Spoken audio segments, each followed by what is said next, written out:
Saudara-saudari terkasih, apakah saudara sudah memulai hari ini dengan penuh sukacita dan punya niat untuk berbuat baik meskipun kecil?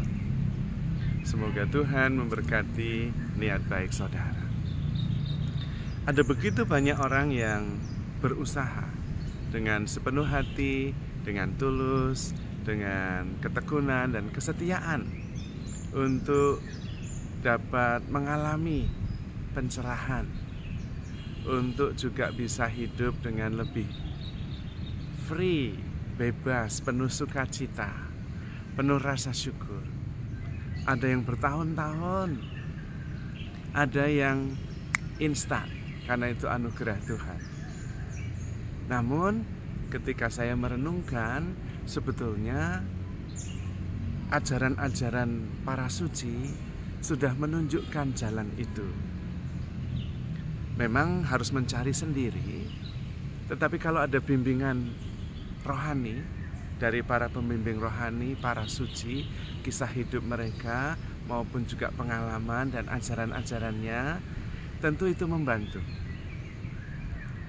Dan ketika saya merenungkan hidup saya sendiri, juga ajaran-ajaran Tuhan, sebetulnya di dalam ajaran Tuhan itu sudah sangat jelas bagaimana kita harus menjalani kehidupan ini ketika kita ingin mengalami pengalaman hidup yang melegakan, yang membahagiakan, yang menakjubkan.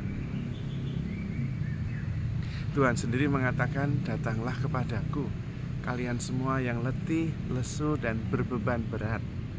Aku akan memberikan kelegaan kepadamu." Dan memang benar, ketika kita datang kepada Tuhan, yang ada hanya kelegaan. Kelegaan. Dan bagaimana hal itu terjadi? Ternyata kita bisa menjalani kehidupan ini dengan keluasan, dengan kelegaan, dengan keterbukaan, apabila kita menempuh dua jalan. Yang menurut saya dua jalan ini sebetulnya hanya satu, tetapi supaya lebih jelas, for the sake of clarity, saya menjelaskan tentang dua jalan itu. Jalan yang pertama adalah mencintai, dan jalan yang kedua adalah mengampuni. Dua jalan ini sebetulnya satu, tetapi ada hal-hal yang memang harus dicintai. Dan mencintainya pertamanya, langkahnya adalah dengan menerima.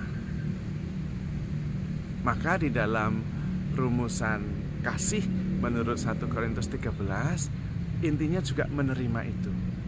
Kasih itu berarti percaya segala sesuatu, mengharapkan segala sesuatu, dan sabar menanggung segala sesuatu. Maka kalau Anda hari ini misalnya merasa tidak nyaman, aduh nanti saya mau ketemu dia, ada penolakan, please, itulah yang namanya ego. Ego itu selalu berada di belakang penolakan, apapun itu. Maka pada waktu itu, love, mencintai, accept, menerima. Wes, tidak apa, saya mau menerima. Accept anything. Saya mau ketemu ini, hati, perasaan, ego, pikiran menolak, tetapi kesadaran mengatakan, oke, saya akan menerimanya, accept anything. Dan itulah langkah pertama, langkah mencintai. Itu contoh sederhana. Tidak harus karena mau ketemu seseorang lalu ada penolakan, tetapi any rejection, semua penolakan yang membuat tidak nyaman, itu diterima, dicintai. Karena ketika pada waktu kita kemudian bisa mencintai, ego kalah. Kita tidak menuruti ego, dan kemudian kita semakin besar. Cinta menjadi semakin luas. Kasih adalah mengharapkan segala sesuatu, percaya segala sesuatu, dan sabar menanggung segala sesuatu. Itu jalan yang pertama. Jalan yang kedua adalah melepaskan, forgive. Ketika tersinggung atas omongan seseorang, di situ di belakangnya ada ego. ego yang mau memegang terus harga diri, nama baik. Karena itu ketika harga diri dan nama baik itu terganggu, terancam, ego tersinggung. Nah, di belakang itu selalu ada ego. Nah, pada waktu itu let it go. Ampuni saja, maafkan, lepaskan. Itu jalan yang kedua, yaitu jalan mengampuni. Tetapi bukan hanya masalah tersinggung. Misalnya juga jabatan. Waduh, saya harus mendapatkan jabatan ini.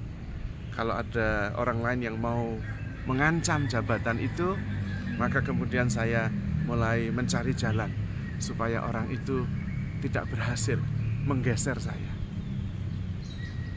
Dan kadang-kadang cara menggesernya ya menggeser orang itu.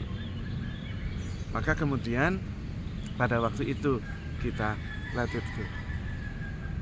Jabatan itu dilepaskan, jabatan itu diikhlaskan. Atau bukan jabatannya yang dilepaskan, tetapi perasaan terancam bahwa orang lain mau menggeser saya dari jabatan saya, itu dilepaskan. Dan kemungkinan besar itu hanya permainan pikiran kita yang khawatir, padahal mungkin orang lain tidak mau menggeser. Tetapi begitu melepaskan, maka kemudian kedudukan, jabatan itu tidak menguasai kita, tetapi kita yang menguasainya. Nah, itu jalan yang kedua. Jadi jalannya untuk hidup dalam kebebasan, dalam kelegaan, dalam sukacita, dalam rasa syukur, ada dua jalan itu. Mencintai dengan acceptance, menerima segala sesuatu, mengharapkan segala sesuatu, percaya segala sesuatu, sabar menanggung segala sesuatu. 1 Korintus 13.